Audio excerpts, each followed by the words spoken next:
नमस्कार मित्रांनो, जनगणना सिरीजच्या पार्ट 2 मध्ये तुमचं स्वागत आहे। आजच्या व्हिडिओमध्ये आपण पाहणार आहोत the numbering of house listing blocks म्हणजे HLBचं जे नंबरिंग आहे। जनगणनेमध्ये आपल्याला जी घरगणना करायची आहे ती घरगणना कशी करायची आहे आणि आपले जे ब्लॉक्स आहेत आपण त्यांना कसे नंबर देणार आहोत हे आपण पाहणार आहोत। चला तर पाहूया व्हिडिओ। सर्वात प्रथम आपण नकाशामध्ये समजून घेणार आहोत की आपण जे नंबरिंग करायला सुरू करणार आहोत ते आपली जी वायव्य दिशा आहे त्या वायव्य दिशेपासून म्हणजेच आपला आरंभ बिंदू असणारे आपला उत्तर पश्चिम कोपरा तिथपासून ते आग्नेय दिशा म्हणजेच पूर्व दक्षिण कोपऱ्यापर्यंत आपण नंबर देत जाणार आहोत। आता आपले प्रगणक साहेब जे आहेत ते चालत चालत आलेले आहेत पहिल्या घरी, त्यामुळे आपण त्यांना इमारत क्रमांक 1 असं नाव देणार आहोत आणि त्यानंतर आपण गणना घर जे आहे ते आपलं 001 असं नाव येईल। ॲपमध्ये आपण पाहू शकतो इमारत क्रमांकावर आपण 1 टाकलं, त्याच्यानंतर आपण नवीनवर क्लिक केल्यानंतर 0001 हे ऑटोमॅटिकली गणना घराचा क्रमांक येणार आहे। त्यानंतर आपण पुढे जाऊ शकतो। आपण नकाशावर दर्शवताना जे पक्क्या इमारतीचे सिम्बॉल आहे चौकोन ते तिथे दाखवून 1 हा क्रमांक तिथे लिहायचा आहे।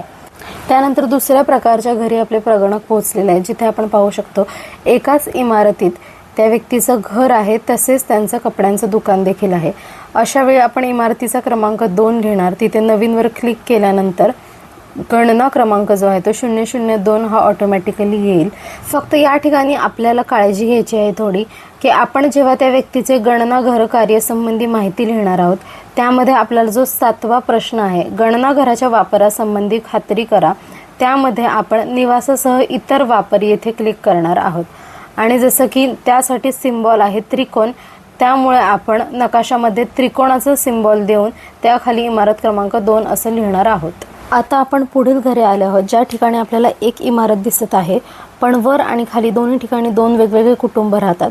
अशा वेळेस आपण इमारत क्रमांक 3 आणि त्याच्यामध्ये 2 कुटुंब राहतात त्याच्यामुळे 2 असं कंसात लिहिणार आहोत। त्यानंतर ॲपमध्ये प्रविष्ट करत असताना इमारत क्रमांक 3 टाकून आपण नवीनवर क्लिक केल्यानंतर 003 असे येईल।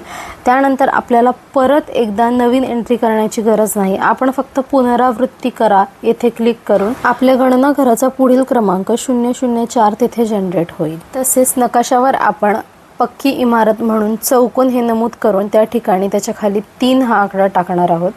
त्यानंतर आपण पुढील जनगणना करण्यासाठी पुढील जेव्हा घरी जाणार आहोत तेव्हा आपण पाहू शकतो इथे 3 इमारती आपल्याला दिसत आहेत, पण तिन्ही इमारती एकमेकांच्या लगत आहेत पण वेगवेगळ्या आहेत।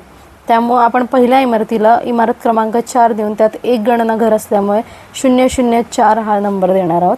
पुढील इमारतीमध्ये आपण पाहू शकतो की 2 कुटुंब राहत असल्या कारणाने इमारत क्रमांक 5 आणि कंसात आपण 2 असं लिहिणार आहोत। त्यानंतर आपण खालील जे आहे खालील फ्लोअर त्या फ्लोअरला आपण पहिले नंबर देणार आहोत। खालच्या कुटुंबाच्या इथं आपण गणना घर क्रमांक 005 आणि वरच्या ठिकाणी 006 असा जनरेट होणार आहे। इमारत क्रमांक 6 मध्ये 3 घरं असल्यामुळे आपण कंसात 3 लिहिणार आहोत। त्यानंतर खालून वर असा आपण क्रमांक देत जाणार आहोत 007, 008 आणि 009।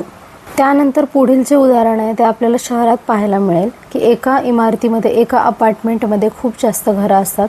तर आपल्या समोर जे एक्झाम्पल आहे त्यामध्ये आपण पाहू शकतो की एका इमारतीमध्ये 7 घरं आहेत, त्यामुळे इमारत क्रमांक 7 आणि कंसात 10 असं आपण लिहून त्यानंतर खालून आपण क्रमांक द्यायला चालू करू शकतो झिगझॅग वेमध्ये 0010, 0011, 0012, 0013, 0014, 15, 16, 17, 18, 19 अशा वेमध्ये आपण नंबरिंग करू शकतो किंवा आपण सरळ खालून वर एक सेक्शन आपण कव्हर करू शकतो आणि परत दुसरा सेक्शन खालून वरपर्यंत आपण कव्हर करू शकतो। अशा प्रकारे आपण नंबर देऊ शकतो।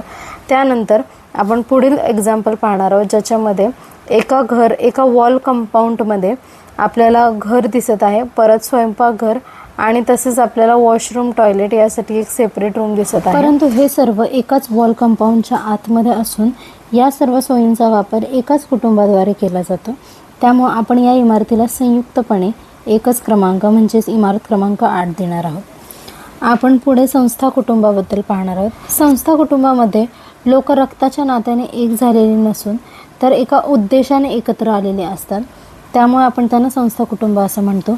यामध्ये वसतिगृह म्हणजेच हॉस्टेल, छात्रावास, खानावळी, बालगृह, अनाथालय, सुधारगृह, तुरुंग, जेल, वृद्धाश्रम, नर्सिंग होम आणि भिकारीघर या सर्व गोष्टींचा समावेश होतो। आता यामध्ये उदाहरणार्थ आपण पाहू शकतो की एक वसतिगृह आहे बॉईज हॉस्टेल, ज्याच्यामध्ये जी वॉर्डन्स रूम आहे ती त्याच बॉईज हॉस्टेलचा एक भाग आहे ग्राउंड फ्लोअरचा. त्याच्यामुळे आपण दोन वेगवेगळ्या इमारती न काउंट करता आपण संयुक्तपणे एकच इमारत काउंट करणार आहोत आणि त्याला इमारत क्रमांक 9 असं नाव देणार आहोत. त्याच्याच जागी जर आपण दुसरं उदाहरण पाहिलं तर आपण इथे पाहू शकतो की बॉईज हॉस्टेल ही एक वेगळी इमारत आणि वॉर्डन्स रूम ही एक वेगळी इमारत आपल्याला दिसत आहे. या ठिकाणी ह्या दोन इमारती वेगवेगळ्या असल्या कारणाने आपण इथे दोन्ही इमारती काउंट करणार आणि इमारत क्रमांक 10/2 असं आपण त्याला नाव देणार आहोत. दोन्ही इमारती आपण वेगवेगळ्या प्रकारे काउंट करणार आहोत. तसंच आपण पुढील उदाहरण पाहू शकतो पुढच्या संस्था कुटुंबाचं. एक तुरुंग म्हणजेच जेल, ज्या ठिकाणी आपण जेलची जी इमारत आहे ती वेगळी आहे आणि जो जेलर आहे त्याची जी राहण्याची व्यवस्था आहे ती वेगळ्या इमारतीमध्ये केली आहे. त्यामुळे आपण ह्या एका कंपाऊंडमध्ये 2 कुटुंब राहतात अशी या गोष्टीची गणना करणार आहे आणि इमारत क्रमांक 11/2 असं लिहिणार आहे. आता साधारणतः आपल्याला सांगितलं गेलेल्याप्रमाणे जर छप्पर असेल इमारतीचं तर आपण त्याला एक इमारत म्हणून कन्सिडर करणार आहोत. अदरवाईज जर छप्पर नसेल तर आपण ती इमारत गणनेमध्ये घेणार नाही आहोत.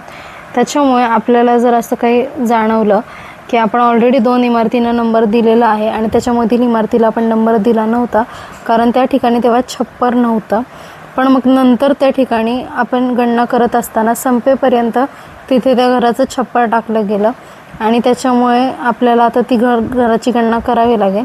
यावेळी आपण त्या ठिकाणी आधीचा जो नंबर असेल तो नंबर त्याला स्लॅश देऊन 1 असं लिहू शकतो. त्याच्यामुळे हा प्रॉब्लेम अशा प्रकारे सॉल्व्ह करता येईल.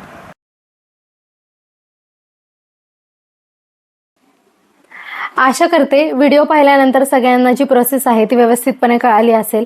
जर काही डाऊट असतील तर कमेंट सेक्शनमध्ये विचारायला विसरू नका आणि व्हिडिओ आवडला असेल तर लाईक नक्की करा. धन्यवाद.